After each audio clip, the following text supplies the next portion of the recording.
All right, thank you so much for joining us this morning at Kunzang Peo Choling, and hello to those viewing online. We're glad you're here. So every week we always want to begin with the proper motivation for being here. Why did we choose to come to do meditation today? What is our compassionate intention and motivation for doing this practice together? And we can think of our bodhicitta intention, which is the compassionate wish to free all beings from suffering. So whatever virtue or merit, or if we learn something new today, we want to dedicate all that blessing and virtue to the benefit of all beings and to ourselves as well. We're included in that. So let's take a moment to develop that compassionate wish and intention in our mind and dedicating it to ourselves and all beings.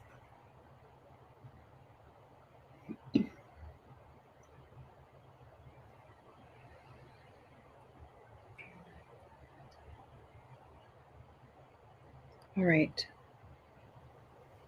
So we're going to open up our practice today by doing some opening prayers. We're going to do the 7-line prayer. We'll do that 3 times together, and I'll put this up on the screen.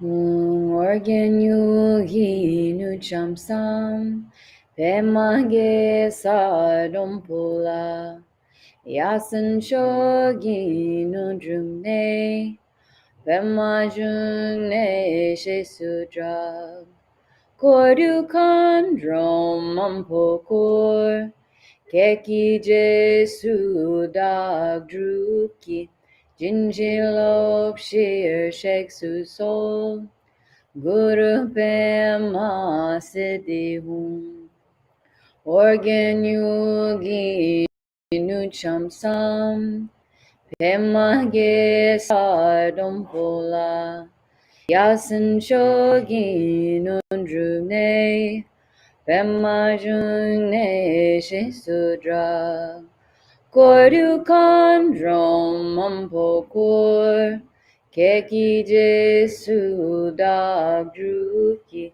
Jinjilok shir shek su sol Guru pema siddhi hum Organ yugi nu chamsam Pema ge sardom pola Yasan shogi no drumne Pema june she sudra Koru kandrom mampokur Keki jesu dagdruki Jinjilok shir shek su sol Guru pema siddhi hum. All right. So the meditation we will be doing today is Shamatha meditation, as taught by Jetsma in her book, Stabilizing the Mind, which I brought again this week. And we always like to start by going over what meditation is exactly. We may hear the word a lot. We may hear it as a buzzword in the health world, or some way that we can, lower our blood pressure or help us be less stressed out. But what's its true purpose? Why meditate? Meditation is actually the natural state of our mind when it's relaxed, when it's stable and open. It trains our mind to be calm and relaxed, and yet wakeful and alert. And the point of meditation, the reason why we do this and we try to be consistent with this, is because we want to create more space in our mind. And we can think about all the things that are competing with the spaciousness of our mind. Even something like change. The idea of a big change coming or something big happening in our world, the anxiety, the fear, the groundlessness of a ever-changing world and situation can fill our mind with agitation, with inflammation, with nervousness, with fear. And it's hard sometimes to find our center, find our grounded, spacious mind in troubling times. And if we can develop more stability in our mind and more spaciousness in our mind, then we can respond to these changing times with more strength, with the ability to be less reactive, with the ability to have more awareness and clarity of mind. And we can see how important that is when things are constantly changing around us, when information is coming in from every direction, and it's hard just to have a minute of pause. We can see how valuable that spaciousness in our mind can be. It's a gift. It's always available to us. We are never separate from that awareness and natural spaciousness of our mind, that luminosity of our mind. We are never separate from that. And yet, we have a very strong habit of distraction, of busyness, of inflammation, of getting caught up in all of our negative emotions. So, meditation can really help us balance these emotions. It can create that spaciousness in our mind. It can create that pause before we react to whatever is incoming, whether it's something in the news or something someone said or a hard situation in your life. We can arrive at that moment with more strength and clarity of mind. So today we're going to, be doing a meditation where we're either sitting on the ground or on a chair. We want to have a straight spine. You can either have your hands on your thighs or knees, or a more traditional posture would be your right hand over your left, like this, with your thumbs touching, and then just relax in your lap like that, with your shoulders back and your elbows back. So we don't want to be hunched over. This is the time to practice our posture. And we are breathing naturally.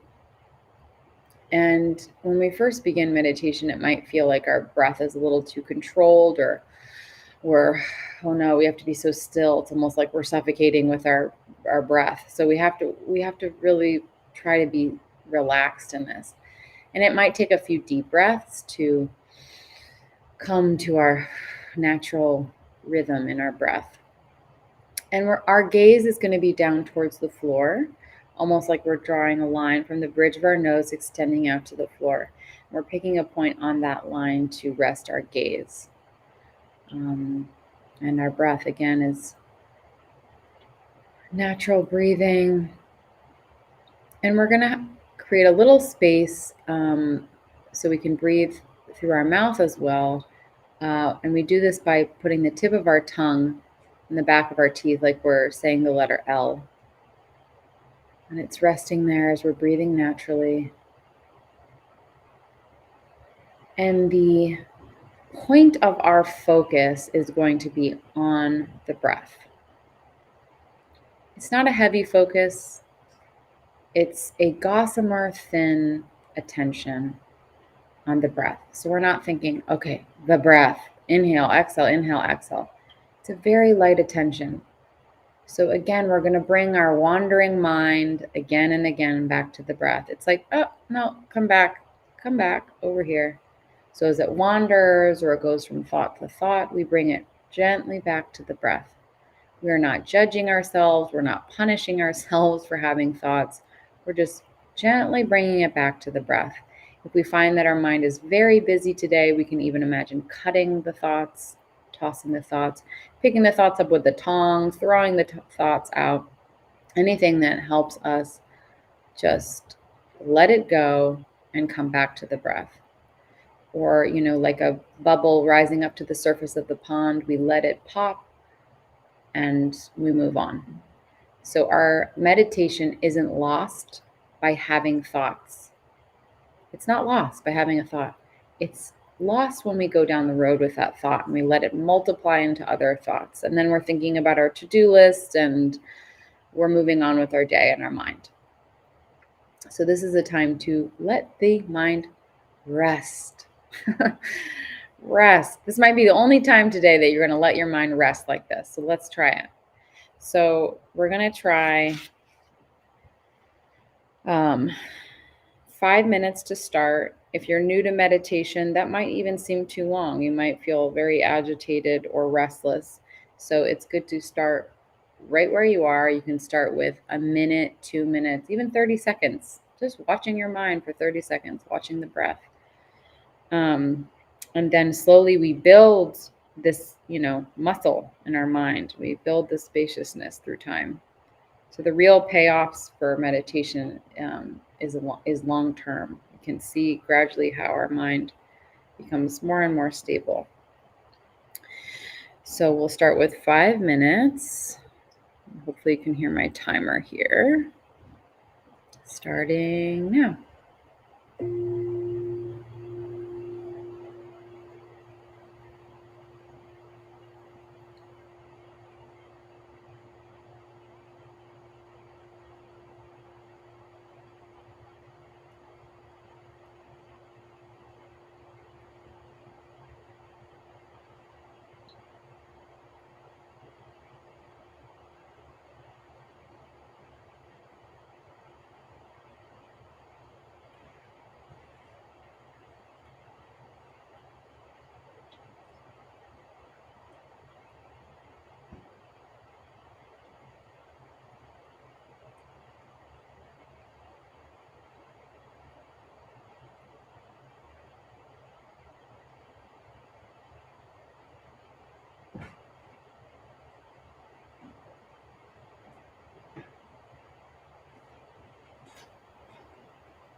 So we're going to do 2 more sessions. And as we do that, just really not getting caught up in how our meditation goes, whether we feel very clear in our mind or very distracted. The point is really to show up again and again and be consistent with this practice and be less attached to the outcome of what it is. So the point of meditation is not to, oh, this one made me feel really good, and this one I was really not great at. In Buddhism, we really try to let go of attachment anytime we can. So letting go of how we think we did in our meditation, and just coming back again and again to do it. And again, just realizing that the goal is that stabilizing of the mind, that spaciousness of the mind. So I'm going to read something from Jetsma's book. Just a quote here. These are just always so helpful. I'm going to read 2 actually.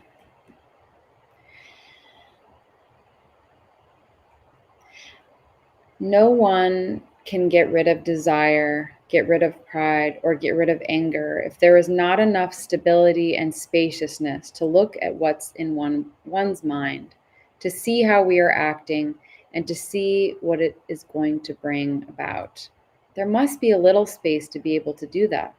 Otherwise, we'll be one of those people who says, "But I can't help it. I'm always arrogant. I'm always mad. I'm compulsive."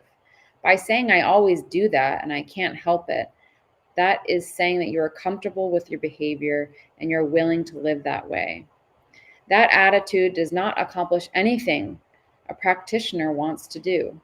Once we have adopted the goals of Buddhism and are working on the path to enlightenment, it does not make any sense to coexist with these faults comfortably and to let them be. And so we have to do something about ourselves. And just a little bit to touch on our reactions as well. This kind of goes along with it too. Somehow we have to be able to step back from our own minds long enough to be able to watch these reactions, to be able to see where they come from. If we can't watch ourselves do it, if we cannot take a step back from it, we will never have any success mastering our moods. We have to be able to master our emotions to progress towards enlightenment. So with that, let's do a longer session.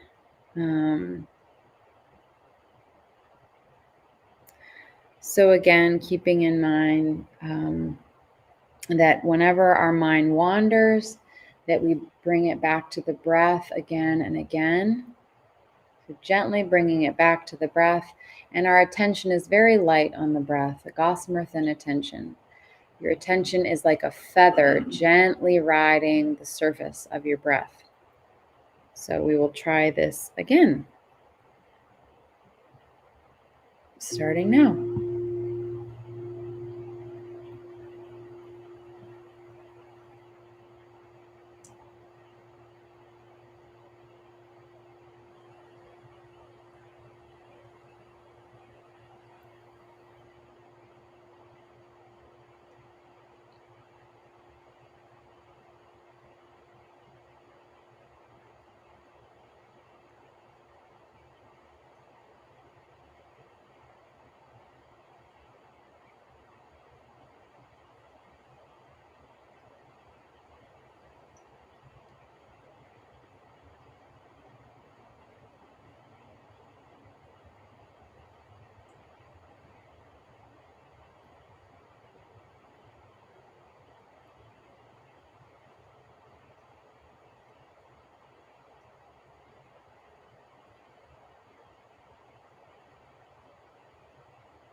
So before we do this last final session, will be a shorter session.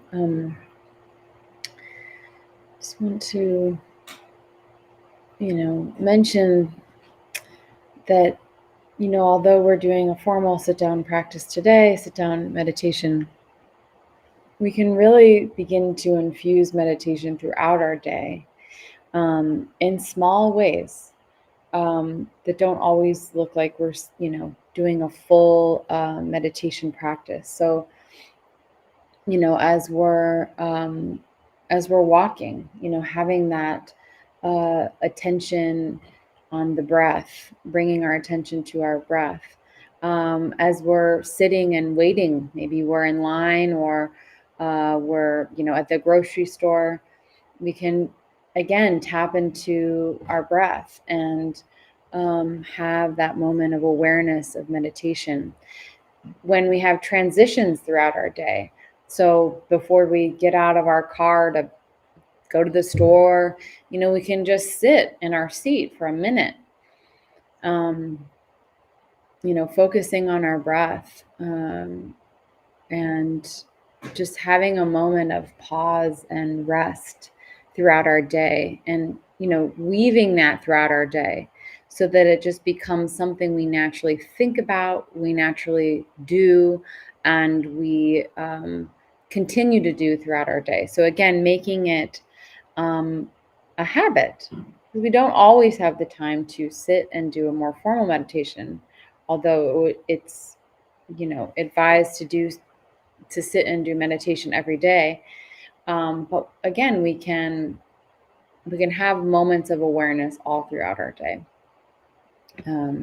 even when we're rushing from one thing to the next. So also I want to mention, for anyone online or here as well, we do have a collection of like a meditation playlist on our Kunzang Peo Choling YouTube page that has many resources and teachings there as well. So you can use those throughout your week. And if you're local here, there's many great places on the property too to meditate and to find a quiet moment, in front of the statue or the stupas or over at the koi pond. So there's many places that we can practice our meditation. So let's do one more shorter session to wrap up, and then we'll do some dedication prayers. All right. Okay, starting now.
So we will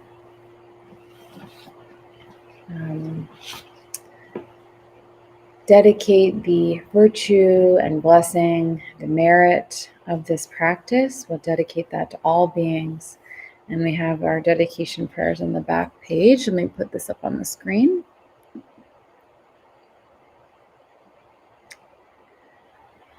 Throughout my many lives and until this moment, whatever virtue I have accomplished, including the merit generated by this practice, and all that I'll ever attain, this I offer for the welfare of sentient beings.